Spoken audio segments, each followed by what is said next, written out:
दिल्ली में हुआ धमाका।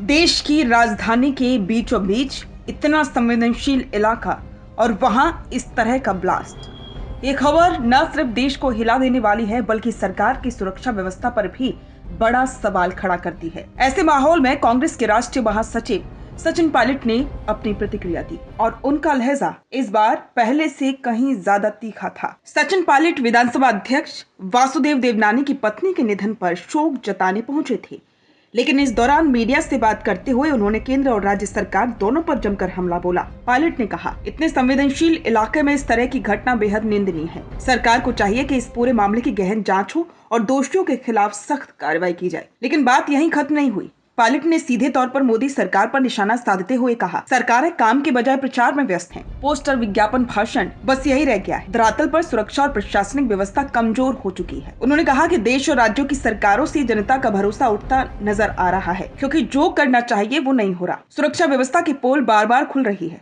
दिल्ली जैसे शहर में जो देश की नब्ज माना जाता है, वहाँ बार बार ऐसे हादसे होना ये साबित करता है कि सुरक्षा तंत्र पूरी तरह असफल हो चुका है। लेकिन सचिन पायलट यहीं नहीं रुके। उन्होंने बात को राष्ट्रीय मुद्दे से आगे बढ़ाकर बिहार विधानसभा चुनाव तक खींच लिया, जहां पहले चरण का मतदान हाल ही में संपन्न हुआ। पायलट ने कहा कि बिहार में पहले चरण के मतदान के बाद तस्वीर साफ है। जनता अब बदलाव चाहती है। महागठबंधन को स्पष्ट बढ़त मिल रही है और भाजपा जेडीयू गठबंधन की गिरती साख जनता के मूड को हिला रही है। उन्होंने कहा कि भाजपा और जेडीयू की सरकार बार बार बनती बिगड़ती रही है और अब जनता उस अस्थिरता से थक चुकी है। पायलट के अनुसार बिहार की जनता ने इस बार ठान लिया है कि विकास की राजनीति को आगे बढ़ाने जाना चाहिए, न कि घोषणाओं और नारों की राजनीति को।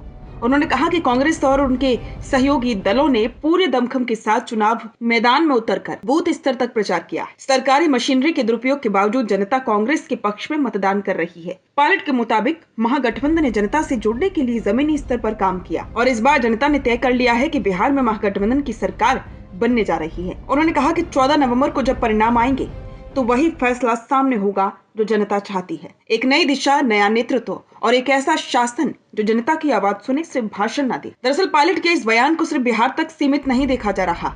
राजनीतिक हलकों में इसे राष्ट्रीय राजनीति में पायलट की सक्रियता के रूप में भी देखा जा रहा है। चाहे राजस्थान हो, दिल्ली हो या फिर बिहार, सचिन पायलट हर मौके पर सरकार की नीतियों पर सवाल उठा रहे हैं और जनता से जुड़े मुद्दों को प्राथमिकता में रख रहे हैं। जैसे दिल्ली ब्लास्ट पर उनकी चिंता साफ झलकती है। उन्होंने ये कहा कि ये सिर्फ सुरक्षा की चूक नहीं बल्कि सरकार की जिम्मेदारी से भागने की प्रवृत्ति है। जब सरकारें प्रचार में उलझ जाती हैं, तब जनता की सुरक्षा पीछे छूट जाती है। पायलट के इन बयानों से साफ है कि वो सिर्फ विपक्षी की भूमिका में नहीं है, बल्कि जनता के मुद्दों पर सरकार को घेरने के लिए तैयार है। चाहे दिल्ली का ब्लास्ट हो, राजस्थान की राजनीति या बिहार का चुनाव, हर मुद्दे पर उनकी बातों में एक बात कॉमन है, काम दिखाओ, प्रचार नहीं। आज जब देश की राजधानी सुरक्षा के सवालों से जूझ रही है और बिहार जैसे राज्य में जनता बदलाव की ओर देख रही है, ऐसे में सचिन पायलट की आवाज विपक्ष की ओर से एक तार्किक, शांत लेकिन सटीक हस्तक्षेप के रूप में सामने आई है। बिजनेस अच्छा हो सकता है, लेकिन अगर नाम नहीं दिखा तो पहचान कैसे बनेगी? अब टेंशन छोड़िए, द फैक्ट इंडिया आपके बिजनेस को देगा वो पहचान जो पूरे राजस्थान में हर किसी तक पहुंचे। न्यूज चैनल पर विज्ञापन, पॉडकास्ट और प्रमोशन के जरिए आप सीधे 5 लाख सब्सक्राइबर और 10 करोड़ से ज्यादा व्यूज तक अपनी पहुंच बना सकते हैं। तो देर किस बात की, आज ही द फैक्ट इंडिया से जुड़िए और अपने बिजनेस को बनाइए हर घर का नाम।